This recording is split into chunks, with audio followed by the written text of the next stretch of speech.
මේ මැජික් වගේ එන්ජින් එකක පවර් වැඩි කරන ටර්බෝ එක ඇත්තරම වැඩ කරන්නේ කොහොමද? මම මේක සරලවම පැහැදිලි කරන්නම්.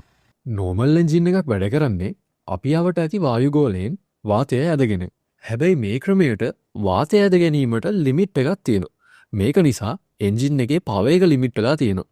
මෙතනදී එන්ජින් එකේ පවර් එක තව වැඩි කරන්න ඒකට අවශ්‍ය වාතය එන්ජින් ඇතුළට ඇදලා දෙන්න තමයි ටර්බෝ චාර්ජර් එක පාවිච්චි කරන්නේ. ටර්බෝ චාර්ජර් එකක් වැඩ කරන්නේ මෙන්න මෙහෙමයි. එන්ජින් එකෙන් පිටවන එක්සෝස්ට් ගෑස් එක ටර්බෝ චාර්ජර් එක හරහා යන්න සලස්වලා මෙතනදී ඇතිවන පීඩනයෙන් ටර්බෝ චාර්ජර් එක ඇතුලේ තියෙන ටර්බයින් වීල් එකක් කරකවනවා.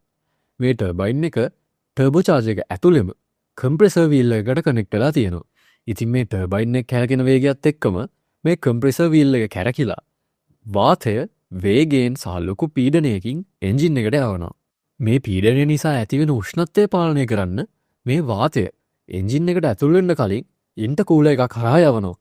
මෙතනදී වැඩි වාතය නිසා එන්ජින් එක වැඩ කරන්න ඒ ප්‍රමාණයට හරියන වැඩි ඉන්ධන ප්‍රමාණයකුත් අපිට වැය වෙනවා. මේකෙන් වෙන්නේ සිලින්ඩර් එක ඇතුලේ දහන බලය වැඩි කරන එක. මේ නිසා එන්ජින් එකෙන් එළියට දෙන පවර් එකත් වැඩි වෙනවා. මේ ටර්බෝ චාර්ජර් එකෙන් ඇති කරන පීඩිත වාතයට අපි බූස්ට් කියලා කියනවා. මේ බූස්ට් එක අපි PSI හෝ බාර් කියන එකක වලින් මනිනවා. ඔන්න ඉතින් මේ වෙනකම් වීඩියෝ එක බලන් හිටපු අයට බෝනස් පොයින්ට්ස් ටික.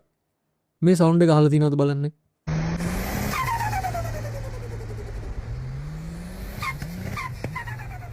මේක තමයි ඔයා ත්‍රෝටල් එක රිලීස් කරනකොට ටර්බෝ එකේ ඇති වුණ එක්ස්ට්‍රා ප්‍රෙෂර් එක බ්ලෝ ඔෆ් වැල්ව් එක හරහා රිලීස් කරන සද්දේ.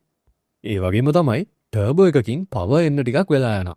මෙහෙම වෙන්නේ මේකෙන් ලොකු පවර් එකක් ගන්න එන්ජින් එකේ එක්සෝස්ට් ගෑස් ප්‍රෙෂර් එක වැඩි වෙන්න ඕන නිසා. මේක අපි ටර්බෝ ලැග් කියලා හඳුන්වනවා. ඉතින් මේකට පිළිතුරක් ලෙස ඇන්ටි ලැග් සිස්ටම් හා සුපර් චාර්ජර් වගේ දේවල් අපි හොයාගෙන තියෙනවා. සුපර් චාර්ජර් එකක් වැඩ කරන හැටි මම ඉස්සරහා වීඩියෝ එකදී අරන් එන්නම්. ඉතින් එන්ජින් එකක් වැඩ කරන්නේ කොහොමද කියලා දැනගන්න ඕන නම් මේ පේජ් එකේ පළවෙනි වීඩියෝ එක බලන්න.